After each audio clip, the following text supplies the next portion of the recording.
नमस्कार, नादी विशेष देख रहे हैं आप और मैं हूं आपके साथ नसी शर्मा। और चलिए आज के इस खास कार्यक्रम में हम बात करेंगे प्लास्टिक का जहर किस तरह से हमारे निजी जीवन को प्रभावित करता जा रहा है। तो प्रदूषण का जहर हमारे रग रग में समा रहा है। प्रदूषण जीवन के लिए जितना उपयोगी है, पर्यावरण के लिए उतना ही नुकसानदायी है। लेकिन अब तो ये इंसान के शरीर के लिए भी खतरनाक साबित हो चुका है। इतना सब होने के बाद भी प्रदूषण से मुक्ति का अभियान बहुत सिलेक्टिव है। सब्जी वाले, छोटी छोटी दुकानें लगाकर अपना पेट पालने वाले, इन सभी लोगों पर प्लास्टिक के प्रतिबंध का सबसे ज्यादा असर होता है और कोई कार्रवाई भी इनके खिलाफ होती है। लेकिन बड़ी कंपनियों की पैकेजिंग में 90% प्लास्टिक होने के बाद भी उनके खिलाफ कोई एक्शन नहीं होता। जिम्मेदार लोगों को लगता है कि बड़ी कंपनियों का प्लास्टिक पर्यावरण के लिए उपयोगी है, नुकसान तो केवल गरीबों का प्लास्टिक करता है। ये सिलेक्टिव अप्रोच ही पर्यावरण को जहरीला बना रखी है और प्लास्टिक के प्रदूषण को हमारे शरीर के भीतर भी फैला रखी है। इस जहर का समाधान कैसे किया जाए, बिना भेदभाव के सभी लोगों को प्लास्टिक से होने वाले नुकसान के प्रति कैसे जागृत किया जाए, आज इन्हीं सवालों से जूझने की हम कोशिश करेंगे। लेकिन पहले ये रिपोर्ट देखते हैं।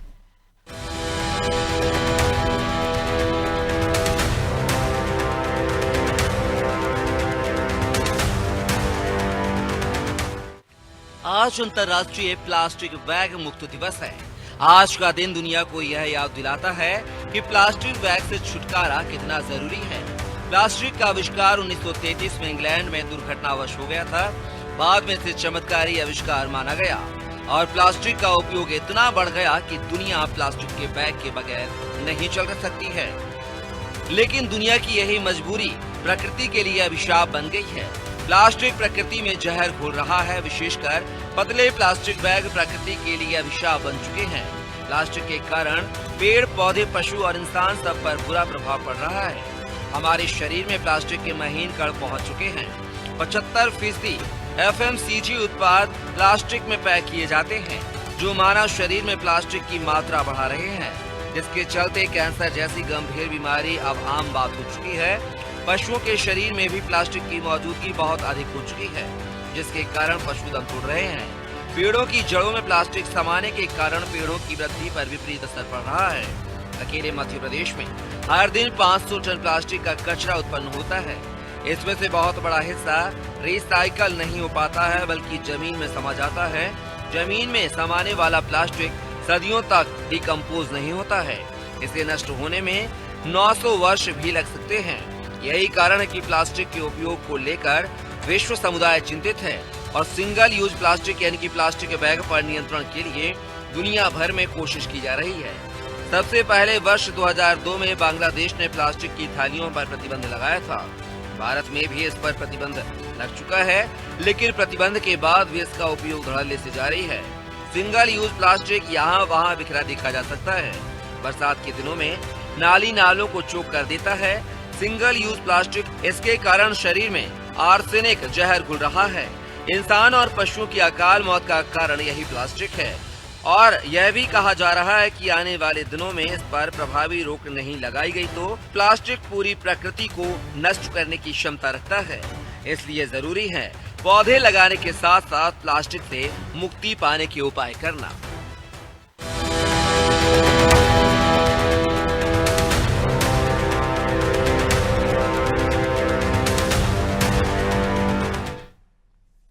तो आपने देखा किस तरह से प्लास्टिक अब हमारे जीवन को अफेक्ट करता जा रहा है, या यूं कहें कि हम धीरे धीरे कर जहर अब निगलने लगे हैं, जो कि आने वाले समय में धीरे धीरे कर हमारे शरीर को भी नुकसान पहुंचाएगा और आने वाली जो पीढ़ी है उसके लिए भी कितना खतरनाक ये प्लास्टिक होता जा रहा है। आज उसी पर हम चर्चा करेंगे।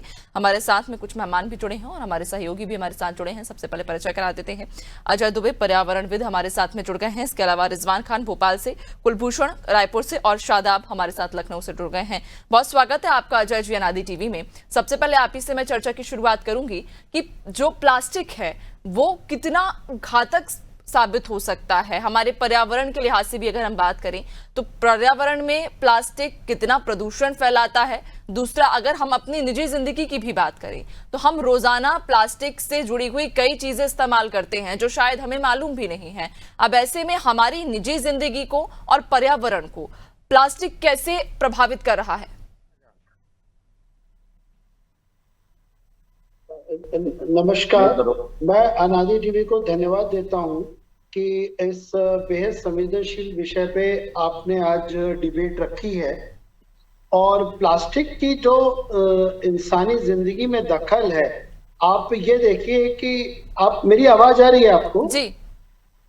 प्लास्टिक जो है वो किसी भी इंसान की जिंदगी में सुबह से स्टार्ट होता है। ब्रश, टूथब्रश जो है, आप उसको यूज करते हैं, और फिर आप टिफिन बॉक्स है, आप जो बैग कैरी करते हैं, या आप जो पानी की बॉटल्स हैं, आप सब्जी मंडी जाते हैं, वो सब चीजें आपकी जिंदगी के बिल्कुल एक ऐसा पार्टनर बन गया है लाइफ का कि वो नष्ट होता नहीं है। बरसात में इस समय ज्यादा उपयोग होगा। तो ये कहीं ना कहीं सरकार की कानून है, प्रतिबंध है। लेकिन यदि आप बारीकी से देखें तो प्लास्टिक के पॉलिथीन पर, यदि जो प्लास्टिक जिसको रिसाइकल नहीं करना है, जिसको रीयूज नहीं करना है, और जो प्रतिबंध 40 माइक्रोन से कम की पॉलिथीन है, उसका मैन्युफैक्चरिंग कहाँ से हो रहा है? उसकी मैन्युफैक्चरिंग हो रही है, फिर उसके बाद उसका ट्रांसपोर्टेशन हो रहा है, ट्रांसपोर्टेशन के बाद वो मार्केट में अवेलेबल है। तो यदि आपकी जितनी एजेंसीज हैं जिनकी जिम्मेदारी इंडस्ट्री डिपार्टमेंट की कि कोई भी व्यक्ति पॉलिथीन जो पर्यावरण के लिए घातक है उसका निर्माण नहीं करेगा, ये ट्रांसपोर्ट और पुलिस की जिम्मेदारी है, नगर निगम की, कि वह फैक्ट्री से या पूरे भारत में विक्रय के लिए नहीं जाएगा। आप आज भारत के किसी भी राज्य, किसी भी ग्रामीण और शहर में देखिए, पॉलिथीन सब जगह दिखेगी, और सरकार ये दावा करती है कि उसका निर्माण नहीं हो रहा। जब निर्माण नहीं हो रहा तो मार्केट में अवेलेबल कैसे है?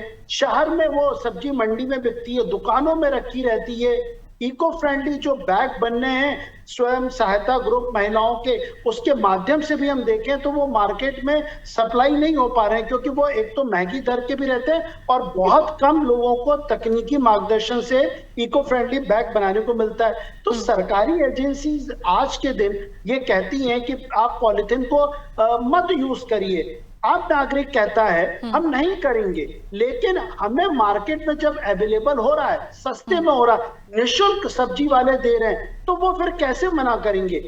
एक इसका और पॉइंट है कि जो प्लास्टिक कचरा केवल इंसान अपनी सुविधा को उपयोग कर रहा है, वो जाके जैसे किसी भी शहर में जो खाली प्लॉट हैं, आप नालियां देखिए, अब जो बाढ़ आती है उसका एक बहुत बड़ा कारण है शहरों में कि जो पॉलिथीन रहती है वो नालियों में जाके चोक हो जाती है, वही पानी सड़कों में आ जाता है, वही लोगों के घरों में फैल जाता है, कॉलोनियों में आता है। तो कहीं ना कहीं, और जो बेजुबान जानवर है विशेषकर गाय, उसको यदि आप खाद्य सामग्री देते हैं तो वह भी इसके कारण अकाल मृत्यु का शिकार होती है। इंसानों में जो केमिकल, जो आपने शुरू से बताया था कि माइक्रो, जो इसके बहुत ही महीन जो कण होते हैं, वो इंसान की जिंदगी में, पानी की बोतल है, ये अन्य माध्यमों से पहुंच रहे हैं और इंसान बीमार हो रहे हैं। लेकिन कहीं ना कहीं एक बहुत बड़ा तबका इस व्यापार में आर्थिक मुनाफे के लिए सरकार की एजेंसियों के हाथ को रोक देता है, जिसका नतीजा है कि प्रतिबंध के बावजूद ये पॉलिथीन मार्केट में है। बिल्कुल, वाकई, और कई सारे कारण हैं जिसकी वजह से न सिर्फ हमारा पर्यावरण दूषित हो रहा है, बल्कि हमारी खुद की निजी जिंदगी भी कितनी प्रभावित हो रही है। ये शायद आज समझ ना आए, लेकिन आज से 2-3 साल या जब भी दशकों बाद जब हमारी निजी जिंदगी पर उस प्लास्टिक का असर होगा, तब शायद उस चीज का या उस दौर का हमें खेद होगा। आप बने रहिएगा, आपसे हम और भी आगे चर्चा करेंगे। कुलभूषण की ओर रुख कर लेते हैं, रायपुर से हमारे साथ जुड़े हुए हैं। कुलभूषण, प्लास्टिक को लेकर कहा गया था कि जो सिंगल प्लास्टिक है उस पर बैन लगा दिया गया, लेकिन बैन लगाने के बावजूद हम देख रहे हैं कि मार्केट में कितने सारे लोग या कितने व्यापारी उस प्लास्टिक का उपयोग कर रहे हैं। तो ऐसे में लापरवाही दोनों जगह से है, चाहे स्थानीय प्रशासन की बात करें या फिर लोगों की बात करें, उन व्यापारियों की बात करें जो इस प्लास्टिक का इस्तेमाल कर रहे हैं। तो लापरवाही दोनों तरफ से है। अब ऐसे में इसको सुधारने के लिए क्या कोई अभी तक ठोस कदम उठाया गया, या फिर अभी तक इस मुद्दे पर किसी ने संज्ञान भी लिया हो? तो जी देखिए, ये हमारे देश की बड़ी विडंबना है कि जिस चीज पर बैन लगता है उसका ही उपयोग सबसे ज्यादा हो जाता है। अब देखिए, ये बहुत ही आम सी चीज है, बहुत ही निःशुल्क तरीके पे मिल जाती है और बहुत ज्यादा उपयोगी भी होती है प्लास्टिक की थैलियां, और आसानी से इस पे आप चीजें कैरी कर सकते हैं। इसकी वजह से इसकी उपयोगिता जो है वो मार्केट में बहुत ज्यादा होती है। बिल्कुल। इसके अलावा इसका जब तक कोई दूसरा चॉइस नहीं आ जाता कि भाई आप प्लास्टिक की थैली अगर नहीं यूज कर रहे हैं तो आप उसके एवज में क्या रखेंगे, वो पहला चीज तो वो लाना ज्यादा जरूरी है। दूसरा चीज ये कि अगर जितने भी प्लास्टिक रिसाइकल की जो फैक्ट्रियां हैं उन फैक्ट्रियों को, और या तो रिसाइकल फैक्ट्रियों को या तो बढ़ाना चाहिए, या तो सरकार के मॉनिटरिंग में इन फैक्ट्रियों के लिए प्रॉपर मॉनिटरिंग के तहत, और निगम में जो गाड़ियां चलती है इसको भी प्रॉपर मॉनिटरिंग के तहत जो प्लास्टिक के जो थैलियां, अब देखिए कचरा भी अगर फेंका जा रहा है तो वो भी प्लास्टिक के झिल्ली में भर के ही एक साथ उसमें फेंक दिया जाता है। तो ये आप देखिएगा कि प्लास्टिक की थैलियां जो है वो कचरे के साथ ही उसमें चली जाती है, और एक साथ निगम की जो गाड़ियां रहती है उस कचरे को एक साथ डंप कर देती है, तो प्लास्टिक उनके साथ ही मिक्स हो जाता है। इस पर खासतौर पर ध्यान देना होगा कि जो कचरा उठाने की जो गाड़ियां होती हैं उस पर साफ तौर पर प्लास्टिक अलग कर दिया जाए ताकि उसे अलग से रिसाइकल पे डाला जाए। अब इसे रिसाइकल पे डालने के लिए प्रॉपर मॉनिटरिंग के तहत जो रिसाइकल कंपनियां हैं, जो रिसाइकल फैक्ट्रियां हैं, जो प्लास्टिक फैक्ट्रियां हैं जो उनकी रिसाइकल करते हैं या कुछ उपयोगी चीज बनाते हैं दोबारा उनको लेकर आते हैं, उनकी एक मॉनिटरिंग बहुत ज्यादा जरूरी है। ना तो इस पर पर्यावरण विभाग, ना तो निगम, और ना ही सरकार कोई भी इस पे खुलकर ना तो सामने आता है, ना ही इसको लेकर किसी गंभीर रूप से यहाँ पर कोई भी निर्णय इसको लेकर लिया जाता है, बल्कि इसे बहुत ही आम तौर पर देखकर इसे टाला जाता है। लेकिन समय के साथ साथ दर बाय दर ये हमारे सेहत के लिए और ज्यादा हानिकारक होते जा रहा है, और सबसे आम बात यह है कि इस पे किसी का कोई भी संज्ञान नहीं है। तो पर्यावरण ही नहीं, पेड़ लगाने के साथ ही नहीं, जबकि प्लास्टिक हटाओ प्रथम मुद्दा होना चाहिए, पेड़ लगाना सेकेंडरी मुद्दा होना चाहिए। बिल्कुल, वाकई। और आज हम देख रहे हैं धीरे धीरे किस तरह से लोग अपने जीवन को, अपनी दिनचर्या को किस तरह से ढालते जा रहे हैं, जिसके वजह से जो अब बीमारियों से लोग अक्सर ग्रसित हो जाते हैं। कहीं ना कहीं ये कारण भी हो सकते हैं जो छोटी छोटी चीजों के माध्यम से हम रोजाना प्लास्टिक का उपयोग अपने निजी जीवन में कर रहे हैं, उसका कितना घातक असर हमारे जीवन पर पड़ रहा है। बने रहिएगा, आपसे हम आगे और भी चर्चा करेंगे। भोपाल की ओर रुख कर लेते हैं। रिजवान हमारे साथ भोपाल से जुड़े हैं।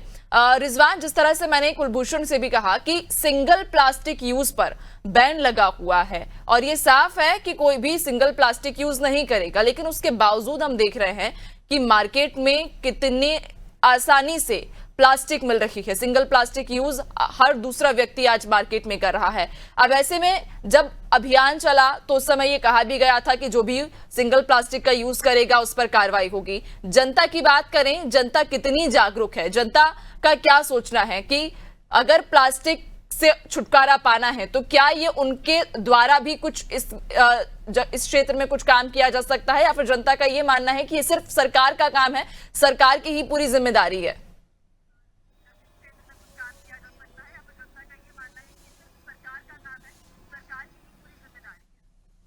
बिल्कुल नैन्सी, जिस तरीके से इस पर बैन लगाने की बात कही गई थी, हालांकि जो पिछले कलेक्टर थे और जो पिछले अधिकारी थे उन्होंने इस बात को लेकर अभियान भी चलाया था, लेकिन वो अभियान सिर्फ कागजों पर देखने को मिला था। हालांकि कुछ कार्रवाइयाँ भी जो है देखने को मिली थी, लेकिन जिस तरीके से इस अभियान की शुरुआत हुई थी उसका असर देखने को नहीं मिला था। और कहा गया था जो सिंगल प्लास्टिक है उसको बैन किया जाएगा, लेकिन अगर छोटी दुकान से लेकर मॉल तक की अगर हम बात करें तो यहाँ पर सबसे ज़्यादा इस्तेमाल जो है सिंगल प्लास्टिक बैग का जो यूज़ है वो हो रहा है। साफ तौर से इसका असर जो है सबसे ज़्यादा जो बच्चे हैं और जो बुजुर्ग लोग हैं और जो पेड़ पौधे हैं इन पे असर पड़ता है, क्योंकि जिस तरीके से इसका नुकसान जो है बताया जाता है, कहीं ना कहीं जो कैंसर की बीमारी है उसका भी लोगों को सामना करना पड़ता है। हालांकि अब जो जिला प्रशासन की टीम है उन्होंने कुछ दिन पहले इस बात को लेकर बैठक की थी और कहा था जो छोटी छोटी दुकानें हैं और जो शोरूम हैं उन पर जिस तरीके से इस चीज़ों का इस्तेमाल हो रहा है उनको जो सबसे पहले बंद करवाया जाए, समझाई दी जाए, जागरूकता अभियान चलाया जाए ताकि इस पर जो है सख्ती से बैन लगाया जा सके। लेकिन सिर्फ जो है बैठकों में और कागजों में इस तरह के अभियान देखने को मिलते हैं, जो जमीनी स्तर पर जो कार्रवाई है वो देखने को नहीं मिलती। भोपाल कलेक्टर ने भी इस बात को लेकर कहा था जो शोरूम है, जो दुकानदार है, उन पर जो है सबसे ज्यादा फोकस किया जाए, क्योंकि दुकानदारों का ये कहना है जो प्लास्टिक की जो बैग हैं वो कहीं ना कहीं सस्ते पड़ते हैं, इसलिए वो सबसे ज़्यादा इस्तेमाल इन बैगों का करते हैं। और जो दूसरे अन्य जो सामग्री से जो बैग बनते हैं वो महंगे पड़ते हैं, तो चीज़ों को जो है रखना मुश्किल हो जाता है और कहीं ना कहीं इसका जो पैसे हैं उसके वो भी ज़्यादा लगते हैं। हालांकि इसको लेकर जो है लगातार अभियान भी अब चलाने की बात कही जा रही है, और जो जिस तरीके से आज अंतर्राष्ट्रीय प्लास्टिक मुक्त बैग दिवस है उसको लेकर भी जो है भोपाल के जो लोग हैं वो तरह तरह के जागरूकता अभियान चला रहा है, ताकि इस सिंगल प्लास्टिक यूज का जो है लोग इस्तेमाल ना करें। जी बिल्कुल, यानी कि हर बार अभियान चलाए जाते हैं, लोगों को जागरूक करने की कोशिश की जाती है, लेकिन वो अभियान मात्र सिर्फ दिखावे भर तक सीमित रह जाते हैं। 1 या 2 दिन वो अभियान का दिखावा कर फिर अभियान ठंडे बस्ते में चला जाता है और उसके बाद फिर से वही प्लास्टिक मार्केट में घूमने लगती है। बने रहिएगा, आपसे हम और भी आगे चर्चा करेंगे। शादाब की ओर रुख कर लेते हैं। शादाब हमारे साथ में लगातार बने हुए हैं। शादाब, अगर कार्रवाई की हम बात करें तो हम देखते हैं कि जब भी अभियान चलाया जाता है या जब भी जागरूक करने की कोशिश जनता को की जाती है कि प्लास्टिक कितना हानिकारक है, तो जो कार्रवाई होती है वो मात्र छोटे व्यापारियों पे की जाती है। उन व्यापारियों पे जो हाथ ठेले से सब्जियां बेच रहे हैं, वो व्यापारी जो अपनी छोटी कोई दुकान खोलकर बैठे हैं, या वो व्यापारी जो फुटपाथ पर हैं, जो छोटे छोटे से दुकानें लगाकर बैठे हैं, तो कार्रवाई अक्सर उन पर की जाती है। लेकिन जो बड़ी कंपनियां हैं, जो बड़े स्तर पर निर्माण कर रही हैं, उन पर कभी कार्रवाई नहीं की जाती। बिल्कुल, देखिए ये जाहिर सी बात है कि जो छोटे व्यापारी होते हैं, जैसे वो ठेले की बात कर ले या परचून दुकान वालों की बात कर ले, वहां पर तो अधिकारी पहुंचते हैं और कार्रवाई की बात करते हैं, लेकिन जो जमीनी हकीकत है वो कुछ और ही देखने को मिलती है। जहां से ये निर्माण हो रहा है या जहां से ये सप्लाई हो रही है उस पर कोई भी अधिकारी नजर नहीं डालता। हालांकि नजर डालने की बात मालूमात सबको होती है, सारे अधिकारियों को होती है, लेकिन कोई भी ऐसी कार्रवाई नहीं करता। क्यों ऐसी कार्रवाई नहीं करता, एक ये बड़ा सवाल उठता है। वहीं अगर बात की जाए जनता की, तो जनता का तो साफ तौर पर यही कहना है कि जब मार्केट पे आना बंद हो जाएगा तो मैं खुद वो चीज यूज नहीं होगी। लेकिन ऐसा ना हो के वहीं अगर बात की जाए प्रशासन की या कई ऐसे विभाग हैं, चाहे नगर निगम की बात कर लें, जिला प्रशासन की बात कर लें, वो सिर्फ कागजों में तो कार्रवाई करता हुआ नजर आता है, लेकिन जमीनी हकीकत कुछ और ही नजर आती है। आपको ये भी बता दें कि जिस तरह से अगर ये पॉलीथीन का जो इस्तेमाल हो रहा है, अगर ये जहां से हो रहा है, अगर वहीं पर ही बड़ी कार्रवाई की जाए तो शायद ये दिन ना देखने को मिले और ये इस चीज पर रोक लग सकती है। लेकिन ऐसा अधिकारी ना कर सिर्फ खाना पूर्ति के लिए छोटी दुकानों पर या फिर ठेला कुंजे पे पहुंचकर वहां पर कार्रवाई करते हैं, अपना वाहवाही लूटते हैं, उसके बाद वो ठंडे बस्ते में डाल देते हैं। तो ये बड़ा सवाल अधिकारियों पर भी उठता है कि जहां से इसकी सप्लाई हो रही है, अगर उस पर कार्रवाई करें तो शायद ये दिन ना देखने को मिले। वहीं अगर बात की जाए पॉलीथीन की, पॉलीथीन में जाहिर सी बात है जो सबसे ज्यादा दिक्कतें जानवरों को होती है, खासकर गायों को, क्योंकि उसके अंदर खाना डाल के लोग बाहर फेंक देते हैं। तो जब गाय उसको खाती है तो साथ में पन्नी भी खा लेती है, जिसमें उनको गाय को दिक्कत हो जाती है। तो जब इसके बारे में जनता से भी बात की गई तो जनता का साफ तौर पर यही कहना था कि अभी हमने लेना तो बंद कर दिया है, लेकिन कहीं कहीं अभी भी मिल रही है, जिसकी वजह से हमको भी वो चीज लेनी पड़ती है। क्योंकि कोई सामान लेते हैं तो पॉलीथीन में ही सामान मिलता है, जिसकी वजह से वो लेके आते हैं। हालांकि बिल्कुल शादाब, कई सारे कारण हैं और कहीं ना कहीं लोगों को भी जागरूक होना पड़ेगा कि सिंगल प्लास्टिक यूज पर जब बैन लगा हुआ है तो अगर किसी दुकान पर वो पॉलीथीन मिल भी रही है तो उसका अपने स्तर से कम उसका प्रयोग ना करें, जिससे कि थोड़ा सहयोग पर्यावरण को संरक्षित करने की दिशा में उनका जाए।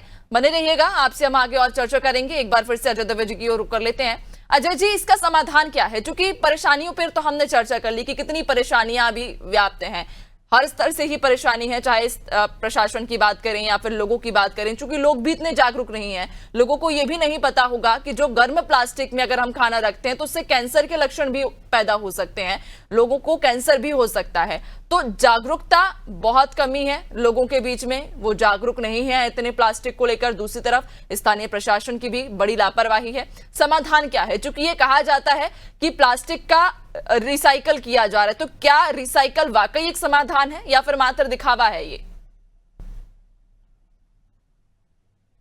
मैं चाहूंगा कि जो एक्ट हैं, पर्यावरण संरक्षण अधिनियम है, प्लास्टिक जो वेस्ट को कंट्रोल करने के रूल्स हैं, उसके तहत सबसे पहले जो पॉलीथीन प्रतिबंधित है उसके निर्माण करने वालों के विरुद्ध छापामार कार्रवाई करके उनको जेल भेजा जाए, उन पर मुकदमे दर्ज हो। अवैध पॉलिथीन का निर्माण सख्ती से रुकवाया जाए। कहीं ना कहीं सरकार की लापरवाही से अवैध पॉलिथीन का निर्माण होता है और वो मार्केट जाती है।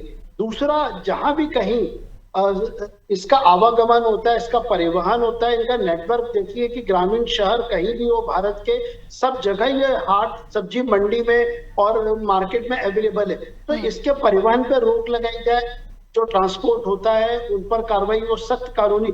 इसके अलावा जो शहरों में, ग्रामीण इलाकों में कलेक्टर, नगर निगम, नगर पालिका, नगर पंचायत और पॉल्यूशन बोर्ड के अधिकारी मिलके दस्ते बनाए, टीम बनाए और छापामारी करें जहां भी पॉलिथीन दिखे। मैं मानता हूं कि जिस तरह सरकार शराब के मामलों में सख्ती बरतती है, अवैध शराब का उपयोग होने पर मुकदमे दर्ज होते हैं, तो उसी तरह अवैध पॉलिथीन के क्रय विक्रय और उसके डिस्ट्रीब्यूशन पर भी मुकदमे दर्ज हो, क्योंकि सरकार केवल कागज के कानूनों से पर्यावरण नहीं बचा पाएगी और यदि सख्त कार्रवाई होगी तो जनता भी सरकार का साथ देगी और निश्चित तौर पर वो बाइकआउट करेगी। वाकई कहीं ना कहीं लापरवाही भी है कि कार्रवाई तो की जाती है, लेकिन कार्रवाई की जाती है छोटे व्यापारियों पर, फुटपाथ विक्रेताओं पर, मात्र खाना पूर्ति कर दी जाती है कार्रवाई के नाम पर। लेकिन सख्त एक्शन लेना जरूरी है उन कंपनियों पर, उन बड़े इंडस्ट्रीज पर जो इन पॉलिथीन्स का निर्माण कर रहे हैं, जो बड़े पैमाने पर इन पॉलिथीन्स का उपयोग कर रहे हैं, उन पर कार्रवाई की बेहद जरूरत है। देखने वाली बात होगी। हालांकि चूंकि आज विश्व प्लास्टिक मुक्ति आज दिवस है और ऐसे में अब कितनी जागरूकता लोगों के बीच में आती है, जो प्रशासन है वो कितना जागरूक होता है और इस दिशा में क्या ठोस कदम उठाए जाते हैं। बहुत शुक्रिया आप सभी का जानकारी साझा करने के लिए। अजय दुबे जी, आपका भी बहुत शुक्रिया नादी टीवी से जुड़ने के लिए। तो आपको बताते चलें, प्लास्टिक दिन प्रतिदिन हमारे निजी जीवन में कितना घातक साबित होता जा रहा है। ना सिर्फ हमारा निजी जीवन उससे प्रभावित हो रहा है, हमारे आसपास का पर्यावरण प्रभावित हो रहा है, जो जीव जंतु हमारे आसपास हैं वो प्लास्टिक से प्रभावित हो रहे हैं। जागरूकता बेहद जरूरी है लोगों के बीच में कि लोग जागरूक हों और बॉयकॉट करें उन पॉलिथीन्स का, उन प्लास्टिक्स का जो कि बैन है। सिंगल यूज प्लास्टिक बैन कर दिया गया है, उसका आप उपयोग ना करें। और अगर किसी दुकान से आपको वो पॉलिथीन मिल भी रही है तो कोशिश ये करें कि आप उसका उपयोग ना करें, ताकि थोड़ा बहुत आपका जो सहयोग है वो पर्यावरण के संरक्षण की ओर जाए। और इसी के साथ फिलहाल इस खास कार्यक्रम में इतना ही। बने रहिए नादी टीवी के साथ, दीजिए इजाजत, नमस्कार।